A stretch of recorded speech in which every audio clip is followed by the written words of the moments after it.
જય ગુરુદેવ. આવો કમર સીધી કરીને બેસીશું. બંને હાથ ખોડામાં, આંખો બંધ, શાંત ચિત્ત. વિશ્વવ્યાપી પરમાત્મા કણ કણમાં વ્યાપ્ત છે ત્યારે તેની અનુભૂતિ કરીએ. ભાવ કરીશું કે મારા રોમ રોમમાં, મારા કણ કણમાં ઈશ્વરીય અંશ નિરંતર પ્રવાહિત થતો રહે છે.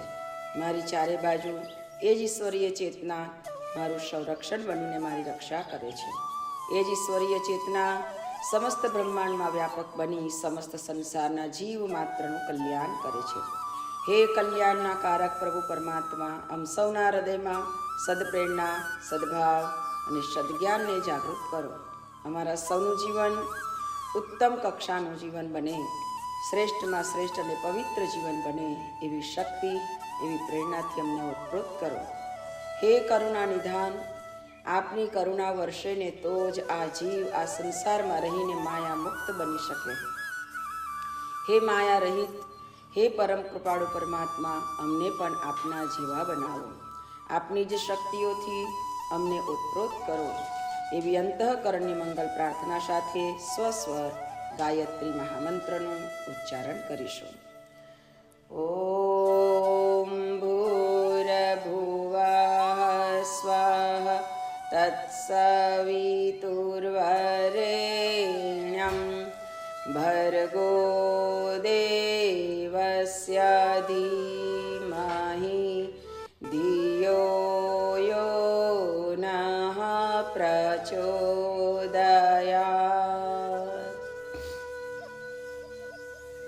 અજ્ઞાનતિમિરાન્ધસ્ય જ્ઞાનાંજનશલાકયા ચક્ષુરુન્મીલિतं येन તસ્मै શ્રીગુરવે નમઃ. માતરં ભગવતી દેવી શ્રીરામસ્ય જગદ્ગુરો ચરણારવિંદે વંદે શ્રદ્ધા પ્રજ્ઞા સ્વરૂપયો. યા દેવી સર્વભૂતેષુ પ્રજ્ઞારૂપેણ સંસ્થિતા નમસ્તસ્યૈ નમસ્તસ્યૈ નમસ્તસ્યૈ નમો નમઃ નમસ્તસ્યૈ નમો નમઃ. પરમ પૂજ્ય ગુરુદેવ પરમનીય માતાજી, આદ્યશક્તિ, વેદ માતા, દેવ માતા, વિશ્વ માતા મા ગાયત્રીના ચરણારવિંદમાં અનંત કોટી દંડવત પ્રણામ સાથે ઉપસ્થિત તમામ સ્વાધ્યાયી ભાઈઓ, બહેનો, વડીલો, માતાઓ, દીકરીઓ, આપ સૌના અંતઃકરણમાં બિરાજમાન પરમ ચૈતન્ય સ્વરૂપ પરમાત્માને મારા કોટી કોટી વંદન. આજે અમારે ત્યાં અમારા મોટી બહેન અનાબેન અને અમારા દાસ પધાર્યા છે, એમને પણ ખૂબ ખૂબ વંદન. સૌને જય ગુરુદેવ. આજે તો સ્વાધ્યાય અમારું લાઈવ થઈ રહ્યું છે. સામે અમારે બે પ્રેક્ષકો બેઠેલા છે સ્વાધ્યાયનું શ્રવણ કરવા માટે. તમે બધા છો પણ દૂર છો અને આજે અમારા નજીકમાં બેઠા છે અમારા બેન. ખૂબ ખૂબ ધન્યવાદ કે આજે સાથે બેસીને સ્વાધ્યાય કરવાનું મળ્યું. પરમ પૂજ્ય ગુરુદેવ આપણને કહે છે કે સતત સ્વાધ્યાય, અને એટલે આપણે સ્વાધ્યાયમાં જોડાઈએ છીએ. બહુ સૌભાગ્યશાળી જીવ હોય ને તો જ આ કાર્યની અંદર એને રુચિ જાગે.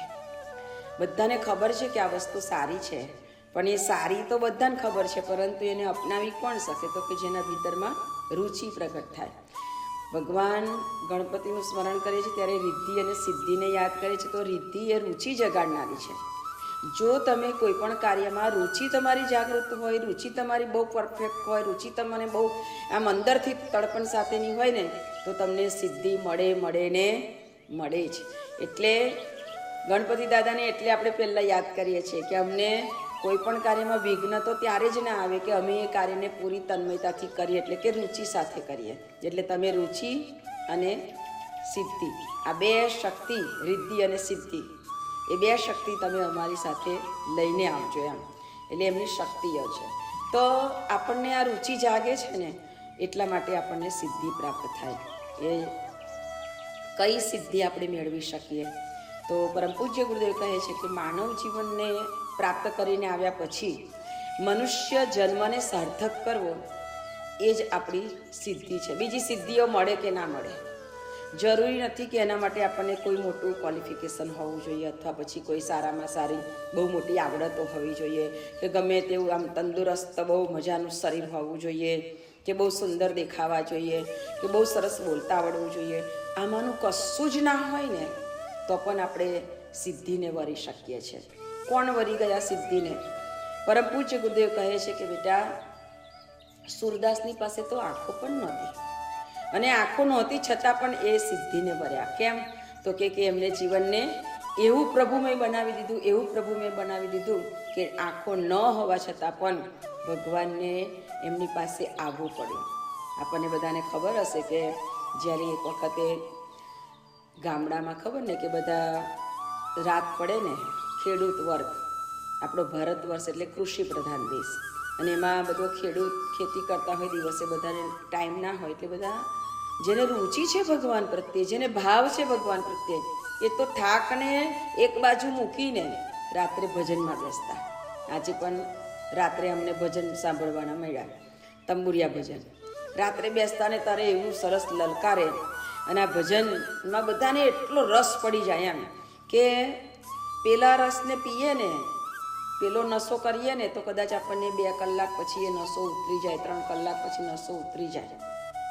અને એ નશાથી શરીરને નુકસાન થાય, ઘર પરિવારને નુકસાન થાય, અને ઘણી બધી સમાજની અંદર પણ આપણી કોઈ ક્રેડિટ ના રહે, સમાજમાં પણ આપણું સ્થાન, આપણું સ્તર, આપણી વ્યવહારિકતા, આપણી વ્યક્તિત્વ આખું નીચા સ્તરનું બની જાય. જ્યારે આ નશો એવો છે, ભક્તિનો નશો, ભગવાનને મળવાનો નશો, એ નશો એવો છે કે આ જીવન તો ચાલે, એનો નશો ઉતરે જ ના, પરંતુ આ લોકને તો સુધારે અને પરલોકને પણ સુધારે. મતલબ કે જીવની આ સમયની અંદર, આ વર્તમાન સ્થિતિની અંદર કેટલી મનુષ્ય જીવનને જીવતા જીવતા તો એનું જીવન ખૂબ જ શ્રેષ્ઠ બની જાય, પરંતુ પરલોકની અંદર ગયા પછી પણ એ ભક્તિનું ભાથું છે ને. માં શારદામણી એમ કહેતા કે બેટા, ભક્તિનું ભાથું એવું છે, આ એક જ ભાથું એવું છે કે તમે જ્યાંથી પૂરું કરો છો ને, એટલે કે છૂટી જાય છે ને, તો જ્યારે બીજા જન્મમાં તમને ત્યાંથી શરૂઆત મળે છે. બાકી આ સંસારમાં તો એવું છે કે તમે 10મા ધોરણ, 12મા ધોરણમાં કે કોલેજમાં હોય અને પૂરું થઈ ગયું જીવન તમારું, ફરી જન્મ લો ને તો તમારે એકડેકથી જ ગૂંટવું પડે, એકડો શીખવો જ પડે. જ્યારે ભક્તિની અંદર એક એવું છે કે તમને જ્યાંથી અધૂરા રહ્યા છો, જ્યાંથી તમે અટક્યા છો, ત્યાંથી તમારી શરૂઆત થાય છે. એટલે આ જે વસ્તુ છે ને, એનો જે નશો છે ને, એ બહુ અદ્ભુત નશો છે. ચડ્યા જ કરે ને એક દિવસનું ભજન કરીને આવ્યા હોય ને, એટલે એ લોકોને એમ થાય, અલા હવે આવતા અઠવાડિયે કોને ઘેર બેસીએ, કોના ઘેરે કરીએ. અને આ એક નશો, અને આ નશો આપણને બધાને લાગેલો છે ને. એટલે મારા વાલા પરિજન ભાઈ બહેનો, સ્વાધ્યાયી ભાઈ બહેનો છે ને, દર તમારો શુક્રવાર આવે એટલે હાંજનો સમય થાય એટલે બધા ફટાફટ જોબથી આવ્યા હોય, પરવારી જવાનું, અને ચાલો જલ્દી આપણે સ્વાધ્યાયનો ટાઈમ થઈ જશે. આ એક નશો છે, અને આ નશો જાળવી રાખજો. કારણ કે જેટલી રુચિ, એટલે કે રિદ્ધિ, માતા રિદ્ધિની કૃપા જેટલી થાય એટલી રુચિ આપણી પ્રખર બનતી જાય, અને પ્રખર બનતી જાય આપણને સિદ્ધિ મળશે જ. અને એના માટે આપણે સતત આની અંદર જોડાયેલા રહેવું પડે છે. જે जुड़ जाता है वो निहाल हो जाता है. गुरुदेव कहता, जो जुड़ जाता है वो निहाल हो जाता है, और जो छूट जाता है वो बेहाल हो जाता है. આવું રાતનું ભજન થાય ને, એટલે ગામના લોકોએ કીધું કે યાર આપણે બધું ભજન કરીએ પણ સૂરદાસ વગર મજા ના આવે. કેમ? ઘણી વ્યક્તિઓ એવી હોય છે કે એના અંતરમાંથી જ્યારે અવાજ નીકળે છે ને, ત્યારે એક પરમાત્માની વિશેષ ચૈતન્ય શક્તિનો આભાસ એ જગ્યા ઉપર થવા લાગે. અને એની શક્તિનો જે આભાસ થાય ને, એટલે સૌના અંતર્મનની અંદર કંઈક પ્રભુ પ્રત્યેનો ભાવ, પ્રેમ, અંદરની શ્રદ્ધા, અંદરનો ત્યાગ, સમર્પણ એમ ધીરે ધીરે છલકાવા લાગે. અને આ પરિસ્થિતિ જ્યારે હૃદય અનુભવ કરે છે, ત્યારે બધાને એમ થાય છે કે ના, આપણા ભજનમાં આ વ્યક્તિ હોય તો મજા આવે, આપણા ભજનમાં આ વ્યક્તિ હોય તો મજા આવે. કેમ? એના અંદરથી જે ભજન ગાતી વખતે જે સ્વર નીકળે, જે અવાજ નીકળે, એ અવાજની અંદર એ મધુરતા, એ અવાજની અંદર એક આત્મીય ભાવ, અને એ અવાજની અંદર એક પ્રેમનો, કરુણાનો ભાવ ભરેલો હોય. નરસિંહ મહેતા કેદારો ગાય અને ભગવાનને આવવું પડે. એની અંદર કેવો ભાવ હશે કે ભગવાનને દોડીને આવવું પડે. જેલમાં પૂરી દીધો અને એટલે ભગવાને ભક્તોને એવા પ્રસંગો, ઘટનાઓ, એવી સમસ્યાઓ જીવનમાં આપીને ભગવાને કે સંસારના લોકોને ખબર પડે કે તમે એવું માનો છો કે ભગવાન નથી. જોઈ લો, આ મારું સ્મરણ કરનારો મારો ભક્ત ભલે ને એને જેલમાં પૂરી દીધો પણ કેટલો મસ્તીથી ત્યાં બેઠો ભગવાનનું નામ જ લે છે. અંતરથી ભગવાનને પુકારવાના હોય. બહારથી તમે જેટલું ગમે તેટલું બોલો. ઘણા લોકોને બહુ સરસ બોલતા આવડતું હોય. આ આપણી મોટી નેતાઓની સભાઓ થાય છે, એમાં કેટલા કરોડો, હજારો, લાખો લોકો હોય. કેવું સરસ ભાષણ કરે, બધા ઓહો વાહ વાહ વાહ વાહ કરે, પણ એની અસર કેટલી? જ્યારે સંતો, ઋષિઓ, મહાપુરુષોનો જે અવાજ છે ને, આ પુસ્તક, આ ગ્રંથ લખનારા તો લખીને જતા રહ્યા, પણ લખેલા ગ્રંથમાંથી પણ કેટલા લોકોની અંદર એક ચેતના જાગી. કેમ? એ લખેલું છે ને, એ લખેલું વાંચતા પણ વાંચનારના હૃદયની અંદર એક એવો ભાવ જાગૃત થઈ જાય છે. એ ભાવવાહી વાણી હોય છે અને અંતરથી નીકળેલી હોય છે. અને એટલે જ તમે જુઓ કે આજે ભાગવત કથા લખનારા તો લખીને જતા રહ્યા, ભગવાન વેદ વ્યાસજી, પરંતુ આપણા ડોંગરેજી મહારાજે એક ભાગવત લખ્યું, પરંતુ એ ડોંગરેજી મહારાજનું ભાગવત વાંચીએ ને ત્યારે આપણને એમ થાય સાક્ષાત ડોંગરેજી મહારાજ આપણી સામે બેઠા છે અને આપણને કથા કહી રહ્યા છે. એટલે એમના અંતરનો જે ભાવ એમને વ્યક્ત કર્યો છે ને, એટલે વાંચતા પણ આપણને એ ભાવનું ફિલિંગ આવે, એ ભાવનો એમ આભાસ થાય અને એ જ વાણી અંતર્યામી સુધી પહોંચાડે છે. અંતરથી નીકળેલી વાણી જો હોય તો અંતર્યામી આવે ને આવે જ. અને એટલે જ મહેતાજી ગાય અને ભગવાનને હાર પહેરાવવા આવવું પડે. મહેતાજી ગાય અને ભગવાનને એની હુંડી સ્વીકારવા આવવું પડે. મહેતાજી બોલાવે, એનામાં તન્મય થઈ જાય અને આ બાજુ ભગવાનને આવીને મહેતાજીના બાપાનું શ્રાદ્ધ કરવું પડે. તમે વિચાર કરો કે કેવો તન્મય થઈને ગાતો હશે અને કેવી સરસ રીતે એની કામગીરી બજાવે. પ્રભુને તમે યાદ કરો. ભગવાન આપણને આશ્વાસન આપવા માટે, ભગવાન આપણને એ બતાવવા માટે કે હું તો મારો વાયદો કોઈ દિવસ ભૂલતો જ નથી. તમે બધા વાયદા ચૂકી જાઓ છો, તમે આપેલો બોલ ફગી જાઓ છો, હું તો મારા બોલ પ્રમાણે પાડું છું ને. એટલે જ ભગવાન શ્રી કૃષ્ણ પરમાત્માને ગીતામાં કહેવું પડ્યું છે કે સર્વધર્મ પરિત્યાજ્ય મામેકમ શરણમ રચેત યોગક્ષેમ વહામ્યમ. તું બધું ભૂલી જા. સર્વ ધર્મ પરિત્યાજ્યનો મતલબ એવો નથી કે તું તારો ધર્મ છોડી દે. તું બધું જ ભૂલી જાય, એટલે કે તું બધું ભૂલી જાય. હું બાપ છું, કોઈની માં છું, કોઈની દાદી છું કે કાકી છું, બધું ભૂલી જાય એમ. આ તમારો જે ધર્મ નિભાવતા હતા અત્યાર સુધી એ બધું જ ભૂલી જા. તું એટલું જ યાદ રાખ કે હે પ્રભુ, હું તારો છું અને તમે મારા છો, તો હું તારું બધું જ યોગક્ષેમ વહામ્યમ, હું તારું બધું જ વહન કરીશ. તું પાપી છે, દુરાચારી છે, સારો છે, ખરાબ છે, તે મારું નામ લીધું છે, નથી લીધું, બધું જ ભૂલી જઈશ. હું અંત સમયે તું મને જો યાદ કરીશ ને તો હું તને તારી દઈશ. આટલો કરુણા નિદાન ભગવાન હોય અને પછી જો આપણે એમ કહીએ કે હવે ભગવાન જેવું કાંઈ નથી, તો એને ભગવાને થપાટ મારીને કીધું છે કે જો આ મારા ભગત, એના માટે હું દોડીને આવું છું કે નથી આવતો. 52 વખત નરસિંહ મહેતા પાસે ભગવાનને આવવું પડ્યું છે. કુંવરબાઈનું મામેરું પૂર્યું, નાના મોટા કેટલાય પ્રસંગોની અંદર, પણ મારું ભગવાન એમને એમ નથી આવતો. એને લાવવો હોય ને ત્યારે એને આપેલી પહેલી પીડા સહન કરવી પડે છે અને એ પીડા ભક્તોએ સહન કરી છે. લેસ માત્ર ફરિયાદ વગર, પણ ફરિયાદ કરવાની નહીં, ફરીને એને યાદ જ કરવાનું. એટલે આવીને ઊભો જ રહી જાય. પણ આપણે તો એક અનુષ્ઠાન કરવા કીધું હતું આ જગદીશભાઈ, મેં તો કર્યું પણ કશું થયું ના. હવે આવું બધું કંઈ હોય ના, આવા ભગવાનને કંઈ માનવાના નહીં. આ તો બધું કે આમ કરો ને તેમ કરો, પણ કશું થાય ના. આ એક અનુષ્ઠાનમાં કશું થાય ના. આ તો એ ભક્તોની કહાનીઓ એટલે જ યાદ કરવાની. આપણે ભગવાન કહે છે કે મને યાદ કરે ને એના કરતાં વધારે મારા ભક્તોને યાદ કરે ને તો મને બહુ સારું લાગે, બહુ ગમે, હું બહુ ખુશ થાઉં. સ્વાભાવિક છે. લૌકિક જગતમાં તમે જુઓ કે કોઈ પણ મા બાપ જોડે એના દીકરાના વખાણ કરે ને એટલે આમ બાપની છાતી ગજગજ ફૂલે. મારો દીકરોને સરસ કરીને આવ્યો, મારી દીકરીને સરસ કરીને આવી, એમ અંદરથી કેટલો આનંદ થાય. એક લૌકિક જગતના બાપને જો આનંદ થતો હોય તો આ તો પરમ કૃપાળુ પરમાત્મા, એને પોતાના ભક્તો પ્રત્યે એટલો બધો હૃદયનો ભાવ હોય છે, તો એને યાદ કરીએ તો એ બહુ ખુશ થાય. એટલે આ બધાના સંતોના ચરિત્રોને સ્મરણ કરીને આપણને ભગવાન કહે છે કે તમે એનું સ્મરણ કરો તો તમારી અંદર પણ, અને વિજ્ઞાનનો સિદ્ધાંત છે, સાયન્સ કહે છે કે તમે જેનું સ્મરણ કરો ને એની શક્તિ તમારા તરફ ઓટોમેટિક આકર્ષિત થાય અને થાય. આ નિયમ છે સાયન્સનો. તો ભગવાનને યાદ કરી, જે સૃષ્ટિ રચયિતા પરમાત્મા છે, આખી સૃષ્ટિનું ભરણ પોષણ કરી રહ્યો છે. એક વ્યક્તિનું તમે જુઓ તો ખરા, એને કોઈ પણ જાતનો માનસ નથી રાખ્યો કે અને તું આમ કરજે, અને તું આમ કરજે. છતાંય દરેક વ્યક્તિને પોતપોતાના કર્મ પ્રમાણેનું ફળ મળતું જાય. ભગવાન કે મારે કંઈ કરવાનું જ નથી. દરેકને એક નિયમ બતાવી દીધો છે. સંતો, સાધુ, મહાપુરુષો ભગવાનના બાળકો કહેવાય. એમના માધ્યમથી ભગવાને સંસારના લોકોને સમજાવ્યું કે જૈસા કર્મ કરેગા વૈસા ફલ દેગા ભગવાન, ये है ગીતા કા જ્ઞાન. તું કરીશ ને એવું પામીશ. એમાં કોઈને ફરિયાદ નહીં કરવાની. એમાં આપણે ફરિયાદ કરીએ આના લીધે આવું થયું, પહેલાના લીધે. કોઈના લીધે કશું જ થયું નથી. આપણા નસીબમાં જ આ હતું, આપણે જ કોઈ કર્મ કરેલું હતું, એ આપણી આગળ ઉગ્યું છે અને આ મળ્યું છે.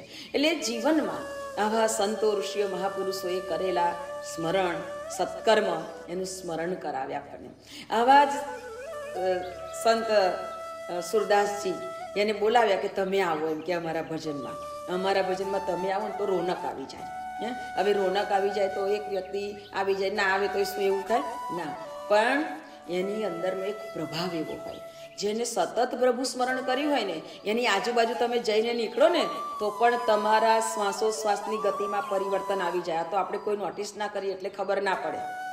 બાકી તમે કોઈ એવી શ્રેષ્ઠ વ્યક્તિની પાસે જઈને નીકળો કે એની પાસે તમે થોડીક વાર બેસો એટલે તરત જ તમારું ઈંડા પિંગલા બરાબર તૈયાર થઈ જાય અને એનું બેલેન્સ બનવા માંડે ને તરત સુસુમના ચાલુ થઈ જાય. આ બધી એક સૂક્ષ્મીકરણની સાધનાઓ છે અને આ સૂક્ષ્મીકરણથી અંદર પરિવર્તન આવે ને કોઈને ખબર ના પડે. એટલે ઘણા એમ કે બસ તમારે દર્શન કરીને બહુ આનંદ થઈ ગયો, તમારી પાસે થોડી વાર બેઠા ને બહુ આનંદ થઈ ગયો. એ આનંદ કયો એને ખબર ના હોય કે આનંદ મને અંદરથી કેવી રીતે આવે છે, પણ આ એનું બેલેન્સ બનતું હોય છે. અને એટલે સંતોનો સંગ કરવાનો આપણા વડવાઓ કહેતા કે સત્સંગ કરો, સત્સંગની સાથે સંતોનો સંગ કરો.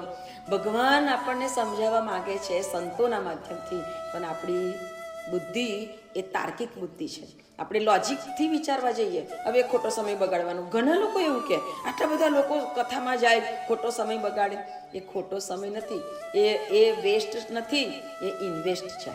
અને ઇન્વેસ્ટ આવું કરતા જઈશું ને તો જ આપણું કલ્યાણ થાય, બાકી કલ્યાણનો બીજો કોઈ રસ્તો નથી.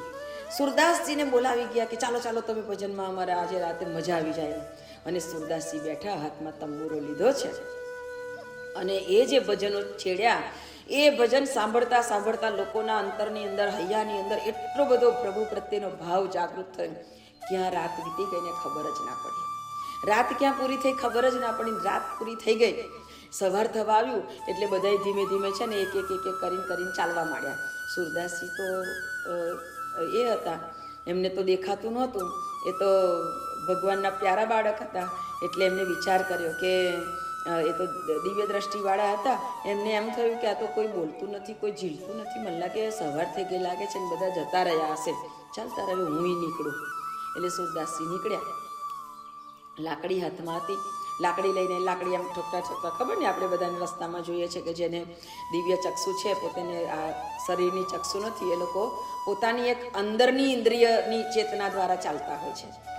તો જતા એ રસ્તો જ્યાં એમને એમના ઘર બાજુ વળવાનું હતું, પણ એના સ્મરણમાં એટલા તલ્લીન બન્યા ને તો ભૂલી ગયા અને રસ્તો ભૂલી ગયા અને બીજા રસ્તે વળી ગયા. રસ્તો જંગલમાં જતો હતો, ગામના ભાગોળમાં પછી જંગલ ચાલુ થતું હોય ને એમાં.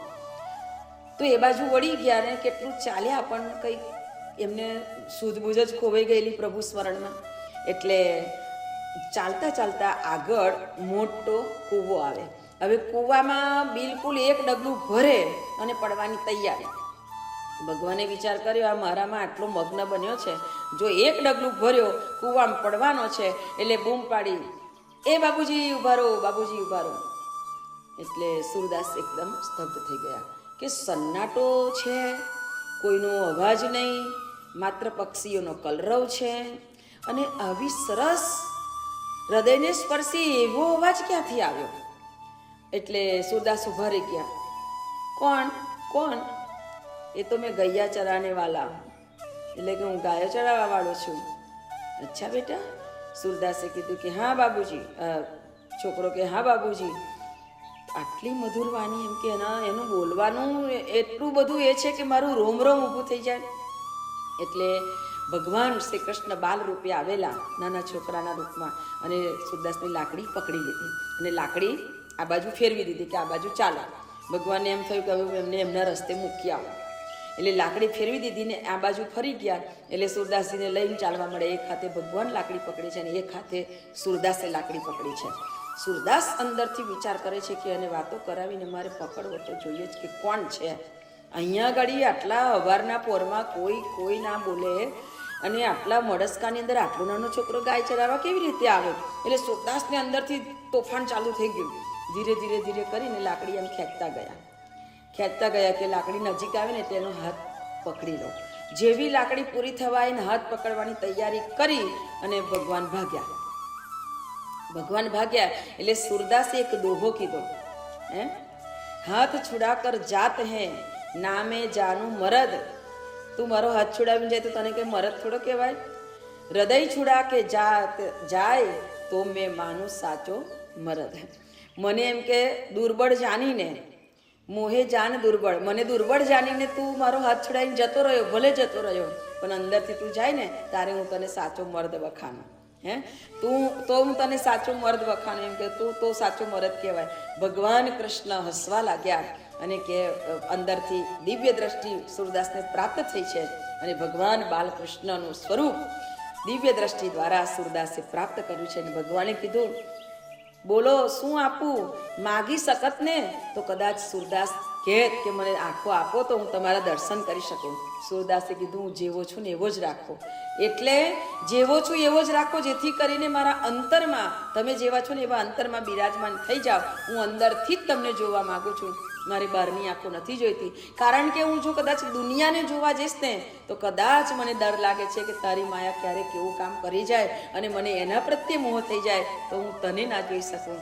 હે મારા લાલા, મને સદાય આવી દ્રષ્ટિ આપજે, મને આવી અંતરચક્ષુ જ આપ, મારે બાહ્ય ચક્ષુની જરૂર નથી. અને ભગવાન બાલકૃષ્ણ મરક હસતા જાણે કે સુરદાસના હૃદયની અંદર બિરાજમાન થતા હોય ને, અંદર હૃદય સિંહાસન ઉપર ભગવાન બિરાજમાન થતા હોય ને એ ભાસ સુરદાસને થયો કે હાસ મારો પ્રભુ મારી પાસે મારા અંતરમાં બિરાજમાન થયો. અને આ ઘટના જ્યારે સુરદાસ પોતાના ચરિત્રની અંદર લખે છે કે પ્રભુએ મારી પાસે આવીને મને સ્પર્શ ના કરાવ્યો, પરંતુ મારા અંતર હૃદય સિંહાસન ઉપર બિરાજમાન થયા. કહેવાનો મતલબ એ છે કે આવી જો રુચિ આપણી વધી જાય ને તો આ જીવન સાર્થક થઈ જાય. સુરદાસે જીવન સિદ્ધિને વરી ગયા. સુરદાસનું જીવન સિદ્ધિને પ્રાપ્ત કરી ગયું, કારણ કે સુરદાસના અંતરની અંદર એ પ્રભુ પ્રત્યેનો પ્રેમ, એ રુચિ હતી. આપણે કાશ આવા જ ભક્તોનું સ્મરણ કરતા કરતા આપણા પરમ કૃપાળુ સદગુરુને પ્રાર્થના કરીએ કે હે ગુરુદેવ, આ બધું તો આ જીવ માટે શક્ય ક્યારે બને તો અમને ખબર નથી, પણ તમે જો અમારી સાથે રહેશો, તમે સતત અમને પ્રેરણા આપશો, તમે અમારું સંરક્ષણ કરશો ને તો અવશ્ય અમારા જીવનમાં પણ એવી જ પરિસ્થિતિઓ ઊભી થાય કે અમે એ પ્રભુના માટે, એના દર્શન માટે, એના કામ માટે સતત ઝઝૂમતા રહીએ. સતત અંદરથી એટલી રુચિ જાગૃત થતી જાય અને અમે દોડતા જ રહીએ. કદાચ વિદેશમાં વસેલાઓને એમ થશે કે અમે ક્યાં દોડીએ, કેવી રીતે જઈએ? તો બધાને એક હૃદયથી વિનંતી કરું છું કે આપણા ગ્રુપની અંદર એક મેસેજ છોડવામાં આવશે. દલાસની અંદર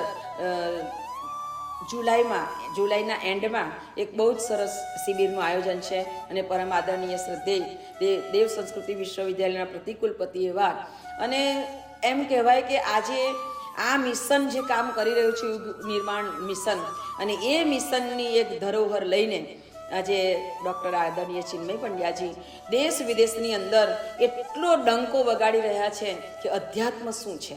ગુરુદેવ એવું નથી કીધું કે તમે બધાને ગાયત્રી કરવા માંડો, એવું નહીં. અધ્યાત્મ શું છે એ સમજાવ્યું. અને આજે તમે વિચાર કરો કે બ્રિટિશ કોન્સ્યુલેટની અંદર, એટલે કે આપણા લંડનની અંદર પણ એ વ્હાઇટ હાઉસની અંદર જ્યારે એમને ગાયત્રી મંત્ર ગુંજતો કર્યો, ત્યારે એ બ્રિટિશ લોકો પણ ગાયત્રી મંત્રનું સ્મરણ કરવા લાગ્યા અને એનો અર્થ, એનો ભાવ જાણીને તે લોકો પણ પ્રભાવિત થવા લાગ્યા કે ધીસ ઇઝ વેરી પાવરફુલ, એમ કે મંત્ર આ કેવો કહેવાય મંત્ર એમ.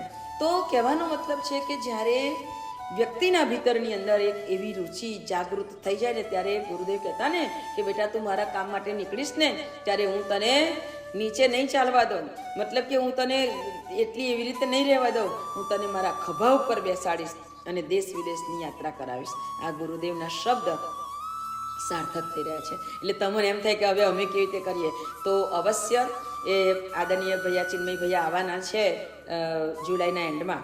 તો આપણને સૌને આમંત્રણ આપું છું કે તમે ગમે તેમ કરીને પણ એ 4 દિવસ 5 દિવસ થોડુંક સેટિંગ કરી અને જરૂરથી ત્યાં પધારજો. અને બધા સાથે રહેવાશે, હું પણ આવવાની છું અને આપણે બધા સાથે રહીશું તો બહુ જ આનંદ થશે. તો જરૂરથી એનું તમે RSVP કરાવી દેજો તો આપણને આનંદ થશે. અને આ જ રીતે આપણે ગુરુ કાર્યમાં કેવી રીતે ત્યાં રહીને પણ કશું કરી શકીએ છીએ. પરમ આદરણીય માતાજીની સ્નેહ સલીલા વિશ્વવંદનીય માતા ભગવતી દેવીની જન્મ શતાબ્દી આવી રહી છે. અખંડ જ્યોતિની જન્મ શતાબ્દી સાથે ગુરુદેવની સાધનાની જન્મ શતાબ્દી આવી રહી છે. આ ત્રિવેણી સંગમમાં અત્યારે કુંભ ચાલી રહ્યો છે. આપણે ભલે કુંભમાં ન જઈ શક્યા, પરંતુ આ ત્રિવેણી સંગમનું સ્મરણ કરીને જ્યારે એમાં ડૂબકી લગાવીએ છીએ, એટલે કે મહામંત્રનું સ્મરણ કરતાં કરતાં ડૂબકી લગાવીએ છીએ ને, તો એ ત્રિવેણી સંગમનું સ્નાન, એ મહાકુંભમાં કરેલું સ્નાન આપણને ઘર બેઠા થઈ જશે. ઘણા બધા ત્યાં ગયા છે ને એ લોકોને પણ સ્નાન કરવાનું મળ્યું નથી. ધક્કા મૂકી આ તે બધું, કેટલી બધી પરિસ્થિતિઓ વિકટ, અને તો પણ આ ના મળ્યું. આપણે ઘરે જ બેઠા બેઠા ભાવથી હૃદયથી એ ત્રિવેણી સંગમનું સ્નાન કરીએ સવારે નાહીએ ત્યારે, અને પછી આ ત્રિવેણી સંગમમાં, અધ્યાત્મની ત્રિવેણી સંગમમાં આપણે આગળ વધતા રહીએ તો અવશ્ય આપણા બધાનું જીવન પરમ પૂજ્ય ગુરુદેવ પોતાની છત્રછાયા આપી અને ક્યાંથી ક્યાં સુધી પહોંચાડશે. આપણે સિદ્ધિને વરીએ, મતલબ કે આપણું જીવન સાર્થક કરીએ, એ જ જીવનની ગૌરવ ગરિમા છે. આપણા બધાનું જીવન એવું દિવ્ય બને, ઉજ્જવળ બને, એ જ મંગલ પ્રાર્થના સાથે સૌને જય ગુરુદેવ. આવો